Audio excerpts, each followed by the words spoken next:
All right, one more time for Catch the Spirit. Love those guys. I wanted to start today with a quote from Brene Brown's 3rd chapter in her book. Spirituality is recognizing the celebrating that we are all connected to each other by a power greater than all of us, and that our connection to that power and to one another is grounded in love and compassion. Practicing spirituality brings a sense of perspective, meaning, and a purpose to our lives. I started with that because I think spirituality kind of gets a bum rap. I think spirituality gets associated with spirit, God, your connection. And it gets pigeonholed into this place where maybe it doesn't belong. Maybe spirituality isn't associated with what traditional people would call the Bible, or what traditional people would call the Quran, or what people would call those religious things, because spirituality is in that word. And it can get confusing, just like any other words that we have. So this message is about numbing and powerlessness and being relentless. Relentless is one of those words that can get kind of pigeonholed as well. Because when I think of relentless, I think of God not giving up. I think of not backing down. I think of, like little kids, when they have so much energy when they're young. And they just don't want to go to bed. So what they do is they make up things of, I gotta have a glass of water before I go to bed, or I haven't brushed my teeth yet, or I need to kiss dad, or I need to kiss mom, or I need to kiss whoever the people are around them. And they just continue to go and go and go until they just get to the point where they just kind of fall over and fall asleep, right? They're relentless. I think of little dogs when they're playing, and when they're puppies, they just have all this energy and they don't know what to do with it. So they just keep playing and playing and playing until they kind of lose their, consciousness and just kind of pass out. That to me is kind of relentless. But Brene Brown in this book is not talking about that kind of energy or that kind of relentless. She's talking about things that we believe in. Now, for me, I know that there's been times in my life that people have said, you can't do this. You can't, why are you doing this? Why would you do this? You're not smart enough. You're not tall enough. You're not strong enough. You don't wear the right clothes. You're not in the right group. There's a plethora of this. And I'm sure there's maybe a time in your life that you can think of that, or maybe there's a time right now that you can think about that. And I can tell you this, I don't know if you watched the Olympics, but the girls' basketball team, they won their seventh gold medal in a row. 7th gold medal in a row. And the coach to that team was Dawn Staley.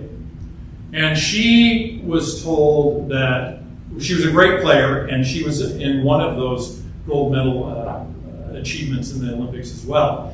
And when she left, she played in the WNBA, and when she left that, they said, you can't coach. And she went to the university that she's at right now, and she has taken that program and lifted it up. And when she was asked to do the Olympics, she took them to the Olympics and won the gold, obviously. So she is the first player from the WNBA. She's the first coach, and she's the first coach of a university, and she's the first coach as an Olympian gold. So if she would have been somebody who, she would have listened to those people, or if she would have been one of those people who said, you're right, I can't do this, we would have never had Dawn Staley as the coach. And I know in my life there's been times that people have said that to me, and if I hadn't continued to go. Now that doesn't mean that we all of a sudden just go, I'm not gonna listen to you, I'm gonna do this, right? So there's times that you need to listen to your body. Listen to your soul and listen to your mind and what it's saying. You know, some people call it the sixth sense. Cynthia alluded to Spider-Man, and some people call that the Spidey sense. And your body really can tell you what is good for you, what is right for you, which direction you should go, which direction you might not want to go, which, you know, should I turn right or should I turn left, should I go forward, should I stay right where I'm at? Listen to your body when it comes to that. We talk about this numbing thing. So Brene Brown, she does an excellent job of describing what numbing is. And numbing can be anything. Now, some of the things that I associate numbing with is zoning out, not tuning in. My wife and I had a talk the other day, and she was telling me how great it was that she could look at me and just tune me out sometimes. Well, I mean, after 7 years or 8 years of being with her, I was like, how many times does she tune me out when I'm talking to her? So then I started thinking about that. I was like, oh my God, okay, so that's one form of numbing. The other form of numbing that I think of is when I don't want to think about anything else around me, I do a couple things. Yeah, for some of you may or may not know, I'm a huge Star Trek fan, so I like to put in The Voyage Home. I like to watch The Voyage Home because it's such a good message. And the other thing I like to do is I like to watch the movie Michael. There's John Travolta in it. And one of the reasons why I love to do that when I feel like I need a boost, when I feel like I need something to get me going again, is I watch that movie because it's such a good message in the fact that we need, or in this case, I need to pay attention to what's around me. I need to pay attention to what's going on in my environment. Because once it's gone, right? And I don't mean like it's obsolete or it's the moment is gone. Can't do anything about the past, but I can do something about right now. And the message in that movie and the message to me in life is you pay attention to what's happening to you. And that you stop and smell the roses, if you will. You stop and acknowledge people. You look into people's eyes and you say thank you. You give yourself permission to say those things. You give yourself permission to talk about Star Trek. You give yourself permission to talk about Michael. Another thing that I like to do is I just like to go home and I just like to sit in we have a couch. I don't have a chair, which I kind of miss, but we'll talk about that later. But I sit on the couch and I just watch my wife fix dinner. She talks about her day. She talks about what she's doing. And unlike my wife, I listen to what she's saying and I pay attention to her. And I like to do that because it gives me a calming sense. It gives me a feeling inside of me that my self-worth is worth something. Because I can't go to her to do that. I can't go to you to do that. I can't go to Cynthia to do that. I have to do that for myself. So when we start to numb out things, there's other ways of doing it too. And we kind of associate with a numbing process of, maybe a substance abuse or some kind of substance. Now, Brene Brown brings up a great point in her book and in this chapter is that, when you start doing that kind of numbing, you're really numbing out all the positive things too. You're numbing out the love of which you are. You're loving out the abundance that you can see by numbing out all this and doing your best to forget it. Why do people numb in that respect? Because they don't want to think about what's going on. But what they want to take away affects everything in their life, affects everything in their body. So to stop doing that kind of numbing, that's the kind of numbing that she's talking about. She's talking about it's important to be in that spiritual form. And as she says,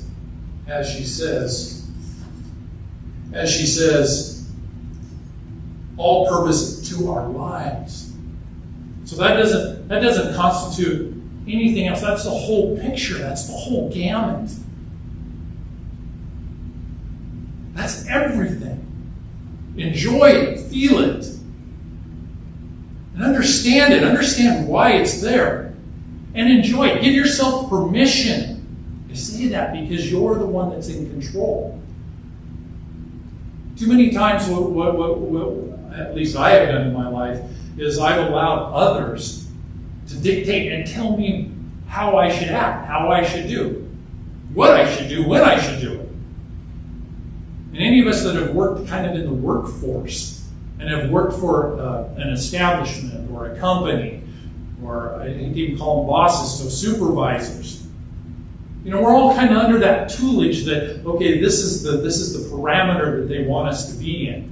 And oh my gosh, don't step out of that parameter. Don't ask them questions. Don't question why we're doing it this way. A quick story about that is at one point in my life, I was asked to become a district manager. And when I was asked that, really they're not asking you, they're telling you, right? Because if you say no, then it's going to be a while before you can get promoted again, so they always ask you. So I was asked to be this district manager, and one of the questions that the person who was interviewing me or asking me this says, Bernie, and it was my supervisor at that point, Bernie, what are you going to do when I ask you to do something and you don't agree with it? And I thought for a second and I said, well, it doesn't matter if I agree with you or not. What it does is it matters to me that I understand why you're telling me to do it. Because if you're asking me to go enforce something to, in this case, other managers, then it's really a lot easier for me to sell it if I understand it.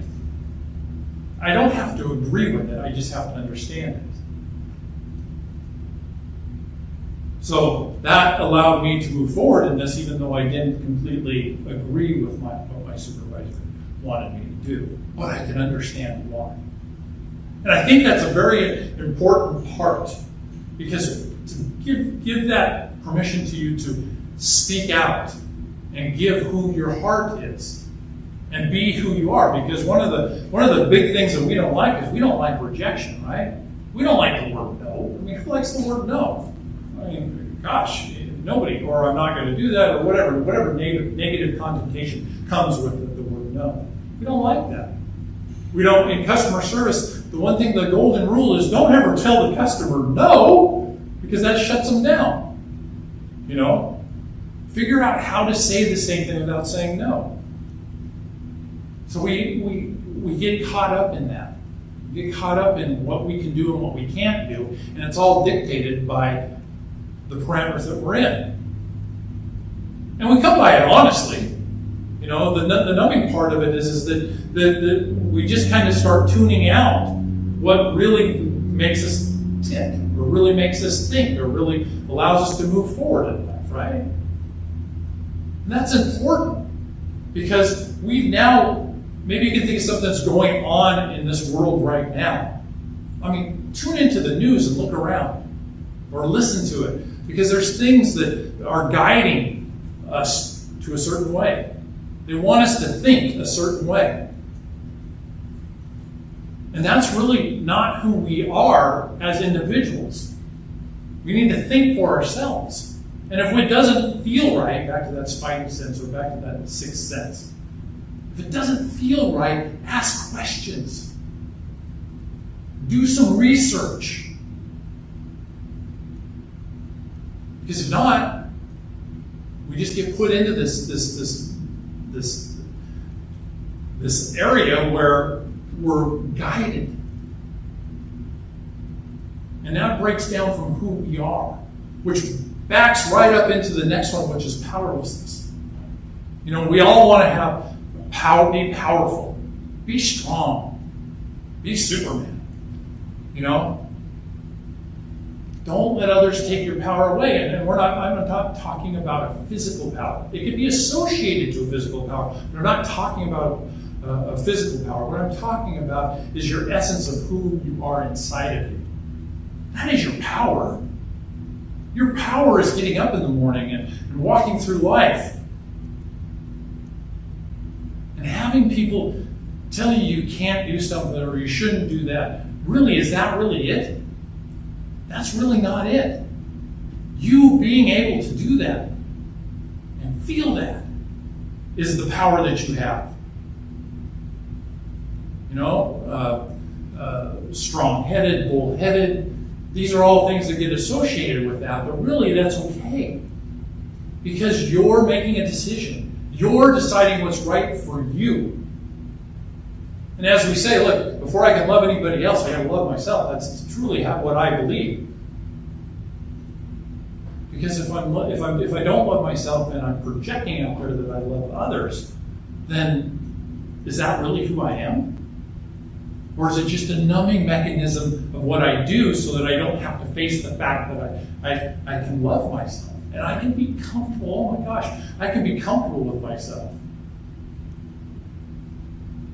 And that's important. Because if you're not comfortable with yourself, then how do you present yourself in the world? And if you present yourself in the world, are you really giving your 100%?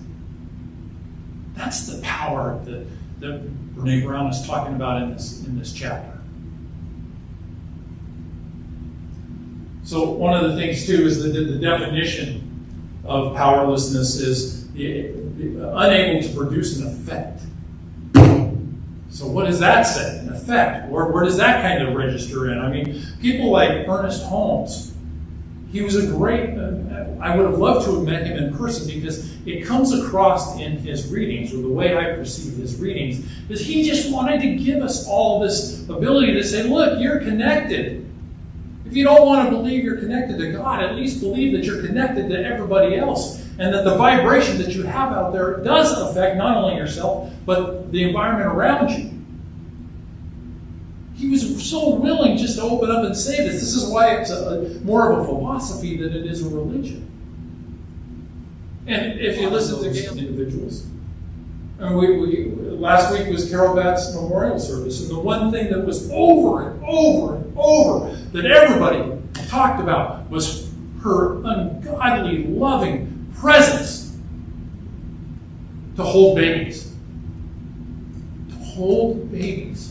Because I believe Carol, and her and I never had this talk specifically, but I believe Carol believed that was the nurturing part. And every little being, any baby needed that connection. So how many babies has she affected by just being there in those moments? Miss her a lot. And thank you, Carol, for her service for that. But that's the thing I heard over and over again. So if we have this, or if I have this thought that I don't make a difference, or I don't, people aren't listening to me, or I'm not making a presence, I think it's all wrong. I think it's not good. Good, whatever good is. In this case, this is good. Because we do that. Think about it. Think about who you touch. I don't mean physically, I mean the people you come in contact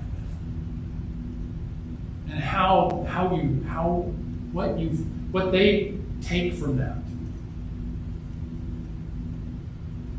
You know, I got one more story here is that in 95, I lost 6 people in my family. It was a horrible year for my family. And the second person to go was my father. And I didn't have the best relationship with my father, but at least we were friends and we were talking at the time of his death. And my grandfather, my dad died in June, my grandfather died in August. So almost to the day, so within 60 days I would lose my grandfather, the number one male significant person in my life.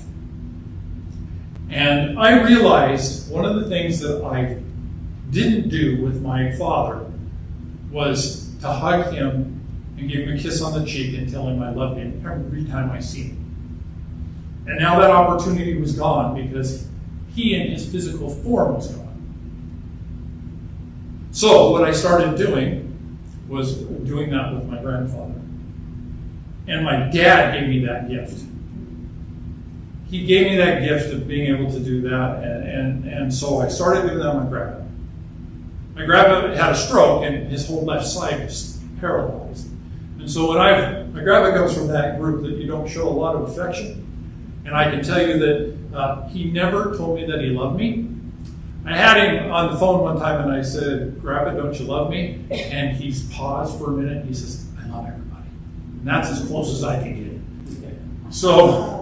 So when I started kissing my grandpa and hugging him and telling him I loved him every time I seen him, and when I left to go home, my grandpa would always grit his teeth and go, "Bern, I'm going to smack you." And I said, "Grandpa, as long as you do it with that left hand, swing away." So, so in everything you have this gift.